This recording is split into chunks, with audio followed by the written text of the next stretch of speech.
Hello and welcome back to the Unofficial Gilded Age Aftershow. We're so excited to be here for the season 3 premiere of our aftershow, where we're talking everything HBO's The Gilded Age.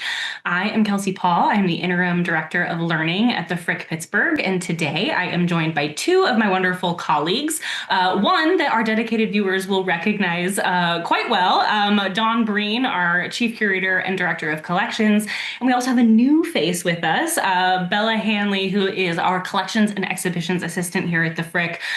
She is a rapid fire newbie to the Gilded Age also. She has been feverishly catching up for us, and we can't wait to hear some opinions and thoughts on that. With that, we will dive in with our synopsis for this episode. The episode is titled "Who is in Charge Here?", which is a perfect title if you've seen the episode. Our official synopsis is: as George faces opposition for a new railway plan, Bertha prepares for the Duke's return, and Ada finds purpose in the temperance movement. I think that barely scrapes the surface of what happens in this episode. We were talking yesterday, we are not going to get to everything in this episode. It was jam-packed, so we're going to select some of the things that we felt like are the most important to talk about up front. But hey, we are at the beginning of a season. We will have lots of episodes more to talk about some of these things, and certainly as some of these things develop. So we are going to get started with, I think, one of the best places to start, which is one of the storylines that kind of picks right up from where we left off in season 2. So if you will remember, we left off with this pretty dramatic reversal of fortunes for Agnes and Ada. We have found out that Ada is now the wealthy sister. She has inherited this fortune from her late husband, which is timely because Oscar, as we will remember, has recently lost the entirety pretty much of the Van Ryn fortune. And so we pick back up in season 3, seeing what that shift in the power dynamic is really looking like. And we are seeing that it has shifted, but it has not necessarily settled out in any way. There is a lot of upheaval in the Forte Van Ryn house. And we're seeing how this is playing out in a couple of different ways, both personally for Agnes and Ada as sisters, but also as employers. Bella, if you want to kind of get us started, what are your thoughts, also as someone who is coming into this sort of new, what are your sort of thoughts and reactions in terms of how we're seeing Ada and Agnes's kind of personal relationship shift in episode 1? I mean, adult sisters who live together is always going to be a loaded dynamic anyway, right? These are women who have grown up together, who have spent their entire lives so interconnected and so dependent on each other, and have, I think, spent so long very used to one dynamic. Even thinking back to when Ada does get married, Agnes shouts at her, you've always been a spinster. You're a spinster through and through. And suddenly, that's shifted. And so not only has their monetary, value shifted in the household, you've also got this kind of big change in who they are in their world. And of course, in Agnes's house. That's something we've already seen come up. She makes a comment saying, my house. Oh, if it is my house. I wouldn't be surprised if we see them discussing changing the house or moving, although, of course, 61st Street is so crucial to this whole show. Yeah. But yeah, you've got a lot of tension between Ada and Agnes here, where Agnes has been very used to being the provider for her sister, and being, therefore, the one who has power to kind of nitpick over her decisions, over which causes she is maybe interested in. And Ada kind of takes this fortune. She's starting to run with it. I love when she says, I kept it in for months and that was not good. This is what I have to do with this, in reference to her getting involved in the temperance movement. So I think it's really interesting how, time and again in the show, you see money as power, and suddenly she's got the money, she's got the power, and she's kind of taking it outside of the house in a different way than her sister ever did. Yeah, it's very interesting, I think, because we are really seeing Ada's confidence grow a little bit, I think. She's always been a little bit demure. She's always sort of deferred to Agnes.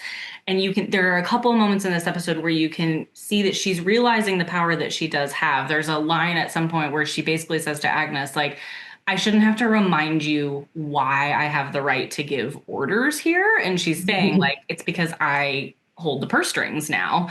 And it is, something interesting. And Dawn, I know, we've talked about this within the context of even like Helen Frick, after her parents are gone, like this idea of women being financially independent in this time is really unusual. And I think that's partially what is contributing to the kind of conflict and the butting heads between Agnes and Ada in a lot of ways. Yeah, well, we're going to have a lot of time to see how this dynamic continues to play out. But I definitely feel for the domestic staff who are clearly walking on eggshells around both of them. Yeah, and I think that's such a good segue to the other sort of side of this, right? Which is that we're seeing this play out from the personal relationship between Agnes and Ada, but then we're seeing the very real ramifications that this has for the staff in this household and how awkward it is when you don't really know who your boss is and you're getting conflicting orders. Like we've discussed on previous seasons, like there is a hierarchy to these households for a reason, right? And at the top of it is usually the lady of the house. And so what happens when there's maybe two ladies of the house? And like, that's very unusual for a reason. And Bannister in particular is really caught between a hard rock and a harder place. That's not the saying, but I will go with it. Because as the sort of head domestic staff person, he really is the one who is almost like the house manager for these other staff members. So Dawn, like, how are we seeing the role of a butler sort of play out for Bannister in a house like this? Yeah, he's the true mediator between the family and the rest of the domestic staff. Like, I think almost everyone tells him, you need to talk to them. You need to sort this out. And so he clearly is kind of at the top of the hierarchy and the domestic staff. But he is so cautious about how he approaches both of them that we definitely didn't get a resolution in this episode. He's, that's such a sensitive topic to broach with either one of them. And I think it's the cook who says you'll get two different answers anyway. So yeah, I feel for him. Well, and what a difficult place, because he also has to be conscious of his own job security. Like, he's worked for Agnes for a very long time, but he is also an employee. And so he does have to, I think, step lightly in that he certainly needs to sort of voice this to his employers on behalf of his fellow staff members. But he also needs to be careful how he does that. And as we know, Agnes has no problems telling somebody that they don't have a job anymore. I mean, she basically threatened Armstrong in that same way last season. So, yeah, you're right. There is no resolution. So I think we are going to see much more of that. And I, for one, am excited to watch it play out. I love a little bit of tennis ball banter back and forth between Agnes and Ada. And especially as Ada is becoming more willing to kind of hit back, which she really didn't in the first season, is really fun to watch. All right, so we're going to segue quite sharply to our very first cameo from a real life person in this season, which there's always a few of them. And it's always kind of a fun game of being like, is that a real person or is it not?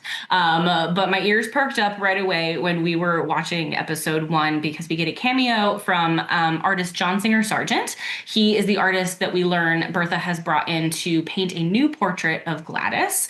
And they mention a couple of real life portraits that Sargent painted that are very famous, very well known. Dawn, talk to us about Singer Sargent. Who was he? What is his significance? And what's going on with these specific portraits that are mentioned by name? I think every art lover's ears perked up when his name was mentioned. He's one of the most popular painters, and he was a leading portrait painter at the turn of the 20th century. He has quite a cosmopolitan lifestyle, which you don't necessarily get a glimpse into. It's more likely that Glattis would have traveled to his studio in Paris than he would have come to her in New York, at least at this point in his career.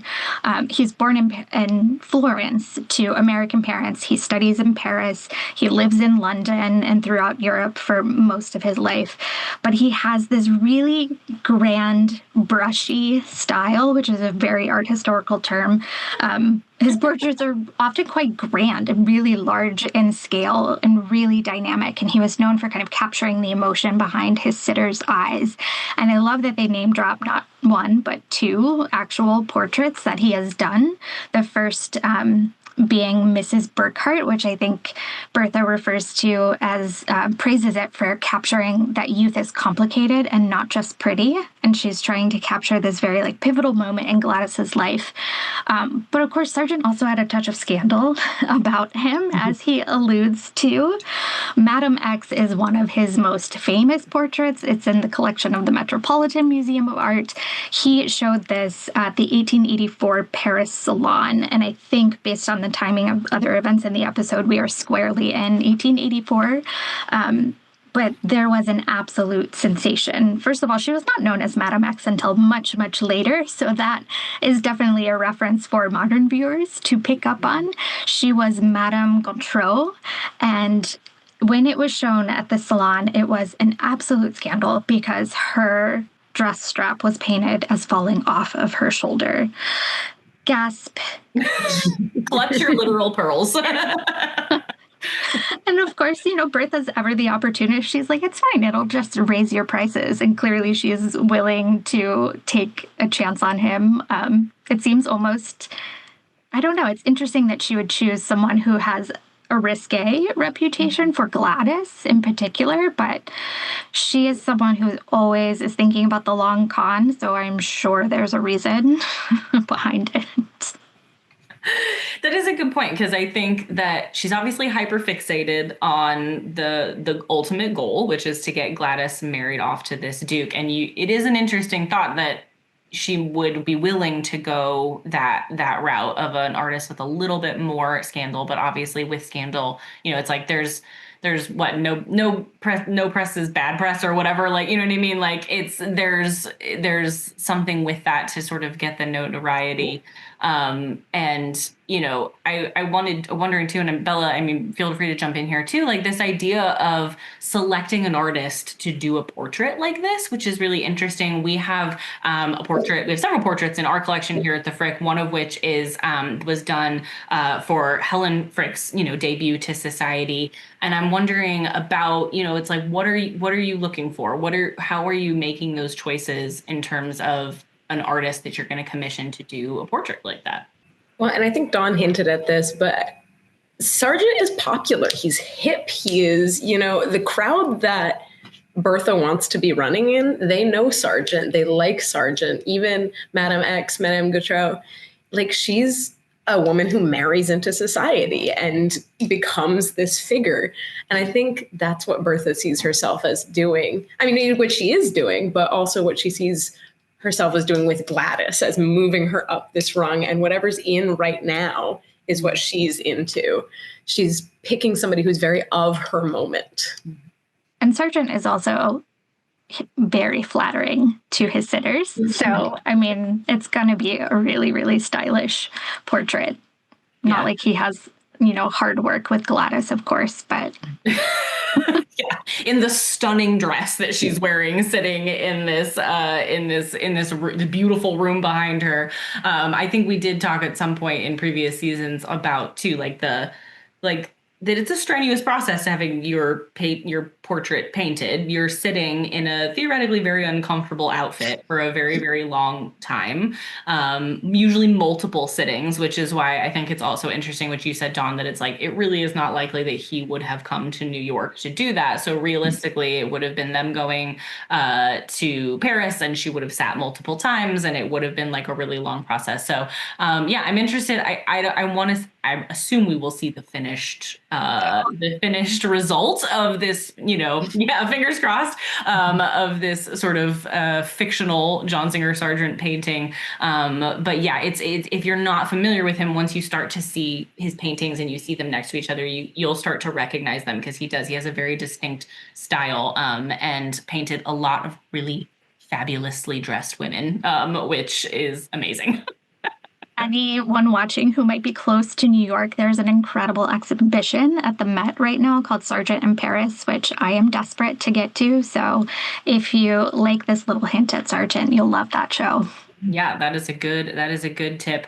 A beautiful segue from Glattis is this idea that obviously we are in the throes of this pretty dramatic run up to what is going to happen with this Duke, right? Like a lot of the episode is dedicated to Glattis's tragic love life, whether it's us seeing her budding romance with Billy that is giving real like Romeo and Juliet vibes at this point. And, the awkward interaction between Billy's mom and Bertha at one point, which is painful to watch. But it sort of all kind of culminates in this big scene between Bertha and Glattis where they have a little bit of a showdown about what is happening here. And Glattis really in no uncertain terms says, I do not want to marry this guy. Like, I do not want to marry this Duke. I don't care about status. I don't care about being a duchess. Like, none of this matters to me.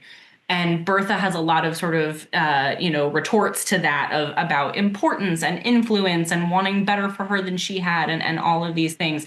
But it culminates in this incredible line where, Bertha says a bad marriage is a prison. And Glattis retorts, exactly, essentially. And so they're sort of making the same point, but it's clear that what they consider to be a bad marriage is sort of two different things. They're looking at it from a different angle. And of course, we know that Bertha and Glattis, to a degree, are very closely styled on Alva and Consuelo Vanderbilt. So we can make some predictions about how this is going to play out. We don't know how closely Julian Fellows is going to write this to the result for Consuelo, but Consuelo's situation has a little bit of a tragic ending in a lot of ways. We were talking, Dawn, that we hope that that's not the case for Glattis. We hope that we deviate a little bit for Glattis. I don't know if Billy is the end result, but I'm hoping that maybe the Duke is not. I don't know.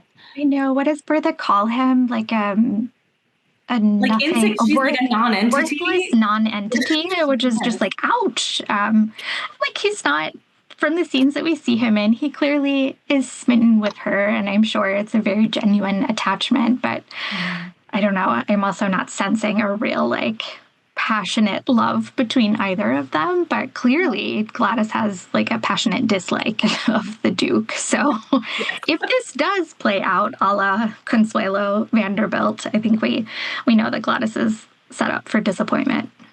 Yeah, and I think, what's interesting about sort of running parallel to Glattis's story here is that we do see what the end result of even like a once loving marriage that becomes a loveless marriage, sort of what that can look like in practicality. Shocking twist of events for the Fanes in a lot of ways. I don't know that any of us saw that coming. They haven't really ever had like a storyline of their own, which is kind of interesting that they now are kind of front and center. I'm gonna, just as a poll, what did you think Charles was gonna say to her when he came in and was like, I have to tell you something, in his beautiful Ken doll face? What did you think that he was gonna say? Any guesses? God. I thought he was going to say that he was broke. I thought that he was going to say, I lost everything. Like, I thought it was going to be another Oscar thing, and that he was going to say, like, I lost everything, another financial panic, which we, learned that there's a bit of a financial panic brewing. I did not see divorce coming. No, I felt as shocked as Aurora. Yes. What did she say? She says that she's all gee-gagged. What did she say when she's talking about gewgaws? She dressed herself up in all the gewgaws. And if only she had known. Incredible. That is a term that should come back. You heard it here first. We're bringing it back. We're bringing gewgaws back at the after show. I actually love that line, though, that she says, I put all this finery on right for you, and suddenly you're taking that away from me. And what is all this worth if I don't have that? Right? What is the outer appearance worth if I don't have the support system behind it all? Really gets at the heart of it, I think. And it's such an interesting thing because, of course, we know that there are real life examples of divorces, right, in this era. There's actually quite a bit of them, considering how scandalous it was. We know that they happened, and like sometimes between pretty prominent people. But there's this discussion between the two of them where Charles essentially is like, I'm going to own the adultery. Like, I am not in love with you. I have fallen in love with this other person. I would rather be with her. And I am willing to sort of take the reputation hit and take the charge of adultery, which is essentially, and Dawn, I know you've looked into some of these like real life cases, like adultery is kind of one of the only ways out, essentially, from a legal perspective. The 1880s, divorce is incredibly rare. I think a statistic is like 0.1% of marriages. Don't quote me exactly, but that is compared to like 21% today. But it is also just one more example of the double standards against women. So divorce laws really varied state by state, but it's true that in New York, adultery would have been one of the only accepted causes. In the state of New York and many other states as well. And even though she did nothing wrong, he is the one who cheated, who committed adultery, society would view her at fault, that it would be her fault that the marriage failed for whatever reason. And she would be a social exile. And that was a reality for so many women. But it feels so incredibly unfair. I think we're all supposed to be a bit like Marion and saying, well, no, that's terribly unfair. Of course, we wouldn't do that to you. But even Ada and Agnes are like, no, I don't think we'll be inviting her to. She won't want to come to dinner. Yeah, ruthless. Like, honestly, I mean, and it's like, again, like, not necessarily to any fault of their own. Like, that's the society that they're in, right? But it's such a sad moment when Marion sort of drops that, like, it's okay, though. Like, you'll still be welcome with us. And then you get this, like, very knowing glance between Ada and Agnes where they're like, no, like it's not how that's going to work, which is, I think, for our modern ears, really hard to like wrap our brains around. But that is how it was. And so, of course, Aurora at this point is choosing the prison. Like, she's choosing the bad marriage prison because she kind of is in a lose-lose situation. Like, she doesn't really have a good option as far as she sees it. And he may be willing to take the reputational hit that would probably rebound really fast, but she's looking at it much longer and saying, like, I'm not coming back from this. So I would rather stay hitched to you and kind of, what you were saying, Bella, yesterday, like, drag you down with me. Like, if I'm going to be upset, you're also going to be real sad. Well, that's it. Yeah, he says something to her like, well, when she says, I'd rather stay, I'm not going to grant you this divorce. He says, you're going to be unhappy as I will. And she says, well, so will your paramour, right? So will she. And that's what she has control over in that moment. And yeah, she'd rather stay in the bad marriage. That's so true, because his reputation would completely rebound. And there's an illusion that his girlfriend is not a new face to scandal. So she probably also would rebound fairly quickly. It is really Aurora who would get taken out by divorce. And of course, there's also, we've seen it a little bit on the show. Like, there's also like a very strong precedent for just having a mistress. Like, that is also a very well-defined option in this era, right? And not unheard of at all for men of Charles's sort of stature and prominence to just have a mistress. And it's a little bit of an open secret and everyone kind of knows, but you don't talk about it. And it just is sort of a thing that happens, which is interesting, I think, because it's kind of hard to tell at this point in it. It's like Aurora clearly is blindsided. She had no idea, but it'll be interesting. I wonder if we'll get some of that as the episodes go on. If we see, also, I'd love to see her. I hope she's a character, the mistress. We gotta see what we're dealing with. Some dramatic showdown. Yes. Across some elaborate hall. Yeah. So it's like, of course, that is an option too. And so it's like, it kind of seems like that might just be where that might be the corner that Aurora is sort of forcing him into, which is that it's like, all right, we're going to stay married. And if you can go off and be with her, I don't care, but I'm not giving you the divorce. So we will see if she is able to kind of stick to her guns or if he wears her down in some way. But again, to go back to Alva Vanderbilt, she was a divorcee, a real life example, which, gosh, I don't know if Bertha is going to follow that trajectory at some point in a later season. We get told that she and George are a love match, but Alva Vanderbilt got divorced from William K. Vanderbilt, I think in 1895. And it was for adultery. The charge was adultery on his part. It was sort of an open secret for a while. And so she divorced him, got a massive divorce settlement, like tens of millions of dollars. Married one of his friends after that, which like what a boss move on her part. And then when the second husband died, she became like a really like prominent player in the suffrage movement and like went on to just live this totally different life from where she had started. So again, there is precedent for that. I think there's something to be said for a strong personality like Alva Vanderbilt being able to kind of move past that. Aurora's a little bit of a sweet, like little thing, and I don't know, but we'll see. Maybe where this is going to test her grit, I think, a little bit, and we'll see what she comes back with. So obviously there are tons of storylines that we're not even going to get to like fully dive into today, but we imagine that they're not going to be, this is not the end. We're just seeing the beginning. And so we wanted to do like a little bit of a rapid fire storylines that we are paying attention to. We're looking forward to seeing more of, one of the things that I think this show does really well is like weaving a larger commentary and theme through the other narratives that are a little bit deeper of conversations about the Gilded Age as an era. And one of the through lines that I saw in the episode the other night is these interesting conversations about work and like who works, who doesn't, who's supposed to, when are you supposed to be proud of working? When are you supposed to be a little bit ashamed of it?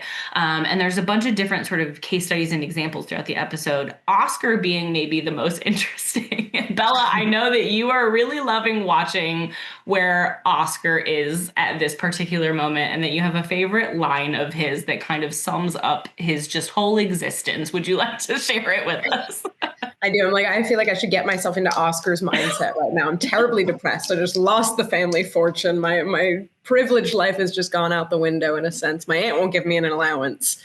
And he says, I was born to be rich, not to make a fortune, not to build a fortune.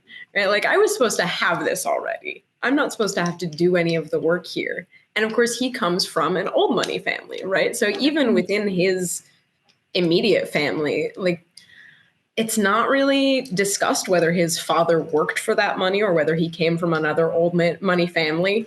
I assume he came from another old money family. I can't see Agnes marrying, some up and coming guy. But so for him, this is generational, right? This is something that is just kind of a fact of life is I've got money, right? I don't have to make money. But I really particularly love that line in comparison with a couple of the lines from other characters. One that we mentioned earlier where Glattis says something about, what if I don't want to be a duchess? What if I don't want to be somebody, right? You were nobody and you wanted to become somebody to her mom. I'm somebody and I don't really want to be somebody. And of course, that one doesn't necessarily tie into work as much. But the other one that I think is really interesting is Jack Trotter, who's working on his little clock. He has a moment where Adelheid from the other house kind of confronts him about moving up the ladder and putting other people in awkward positions. And he says something along the lines of, this is America where you can be more than your parents were. Mm-hmm. And that idea of like, where do you fall originally and how does that change the way you relate to moving up and down that ladder? Mm-hmm. I think is just so interesting. And yeah, do you work for it or is it just something that you expect to be handed to you? Yeah, like what have you earned or what have you not? And I think it's such an interesting comparison with Larry also because Agnes and Ada and Marion are sort of like, well, look at Larry. Like he works and he does, stuff and he's always got these projects that he's working on. And it's like, I thought he was an architect. Like what's happening? Like, what are you doing? Also, he works, but he does not actually know how Jack's clock works. Yes. So I don't really know what his work consists of. It's necessarily. He dabbles. Like he dabbles in things, right? A man who dabbles. Yeah, he's a man who dabbles. And it's like, I was thinking about it earlier today, and it's like, Oscar and Larry are both Nepo babies. Like they are both Nepo babies, but they are Nepo babies that perceive themselves in very different ways, right? Like Oscar is one of those Nepo babies that is like very secure in his Nepo babydom. Like he is like, I inherited my wealth. I'm not going to work for it. Like I deserve to just be able to live this life of privilege. Like that is what I was destined to do. And here I am. And I feel like Larry is the other type of Nepo baby who's like, no, I worked to get here. Like I worked really hard. It's like, and it's again, it's like But does anybody really not get where they are without connections to other things? I think that's very few and far between, around history. And I love that Oscar kind of points that out when his aunts have Larry over for dinner and they're trying to make this big show, Ada in particular, as justifying not giving him this allowance by saying, well, look at Larry and his work. And Oscar immediately goes, yeah, and how much is your dad, putting into that? Like, how much is your billionaire daddy giving you a week, Larry? And he's like, oh, I don't know. He doesn't even... Maybe doesn't even know how much money he gets a week. But it's interesting, right? And we were talking yesterday about the fact that clearly Bertha and George both want to set their children up for success, which is so normal and relatable, right? I think most parents want to feel like they are giving their children something that they didn't get, that they are setting their children up to have a good life, right? The question becomes, what do you mean by good? What do you mean by success, right? But the fact that, Larry has clearly, he's gone to Harvard, I think, he's educated, the idea that he is going to be successful.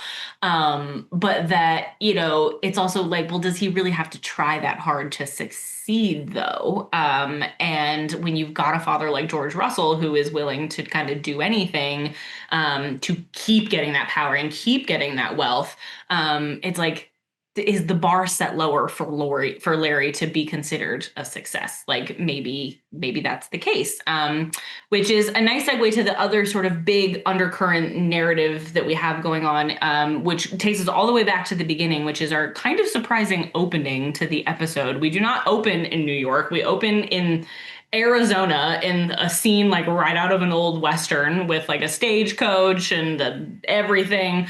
And we see this new business venture for George. He's, looking at expanding his railroads.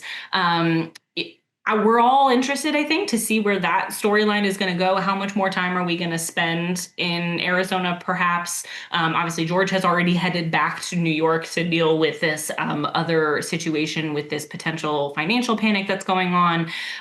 But I just wanted to mention it because I think it's another thing that the show does really well, which is obviously the focus is 61st Street in New York. We're looking at one very kind of narrow slice of life of the Gilded Age, but the show does make an effort to remind us of what the Gilded Age, more broadly as an era, actually encompasses. We've seen the beginnings of the Jim Crow South in season 2. We have seen now the other side of it, which is this Western expansion and the establishment of this kind of mythic idea of the wild American West and this settlement of the West and what that looks like.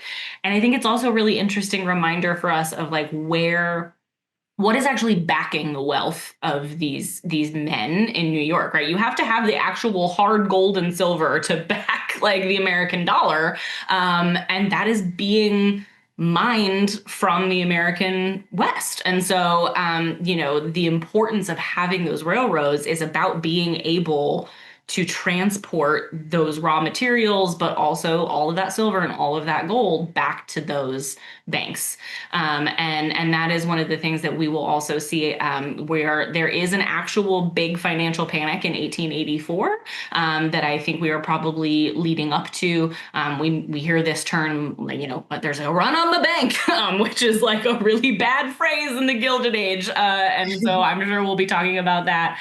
But to sort of wrap it up with the last sort of thing is that we get 2 really quick looks at some important women-led movements that were very real in the Gilded Age. The first is the temperance movement. And then, of course, we've already seen a little bit of suffrage, but we hear more reference to suffrage. Dawn, I know you were really interested in talking in the fact that there is this inclusion of the temperance movement. And what are you kind of most looking forward to seeing as far as those storylines potentially? The temperance movement is really played for laughs. I mean, we're driving at home that Ada or Agnes is really worried she can't have wine with lunch anymore. I think we saw them having wine at every meal all of last season. So I get that it would be hard for her. But it's interesting because the temperance movement is one of the biggest kind of platforms for women's rights, and they are tied in with a lot of progressive movements. There are advances that they make. But I love Agnes's mention of the suffrage movement, and I really hope that we see that fleshed out a little bit in a later storyline. And we also didn't talk about Marion's job as we were talking about Oscar and Larry. So she has a new job teaching at the, what is it called? The normal school. The normal school, which becomes Hunter College in New York. If anybody has ever gotten off on Hunter College stop on line 6. So it is a really progressive school in that they accepted women of regardless of race, ethnicity, or religion. But this idea that like Marion, it's scandalous for Marion to have a job, but Oscar needs to get a job. And there are just all of these things playing out. But I love that Marion is this little bastion of progressiveness in the household. And I kind of hope that goes into a suffrage movement moment later in the season, even if we are still like 4 decades from getting women the vote.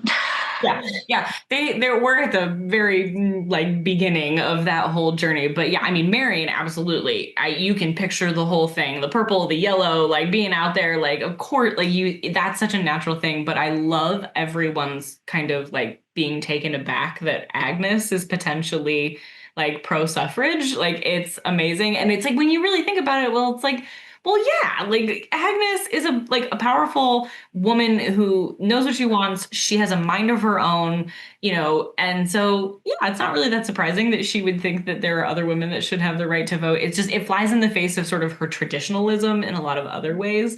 But Marion's reaction in particular is like, what? Like, what are you talking about?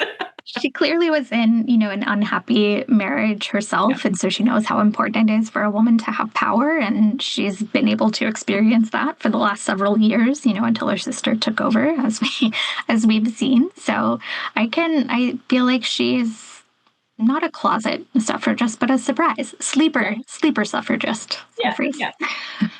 So, go ahead, Belle.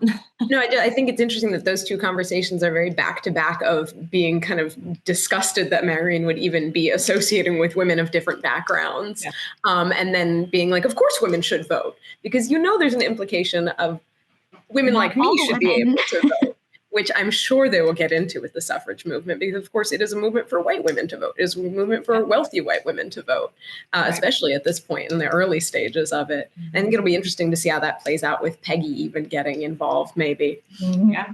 That is a really good point. So speaking of Peggy, we do end on almost 2 little mini cliffhangers. The first is like, what is happening with Peggy's health? She has declined very rapidly and very dramatically, which is upsetting at the very least. And of course, we end with this really horrifying and disgusting interaction where this white doctor has been summoned and essentially just refuses to treat her, which is an important reminder, again, contextually, like, where are we in American history, the realities of this late 19th century and segregation and how that plays out in real time, depending on the color of your skin, certainly.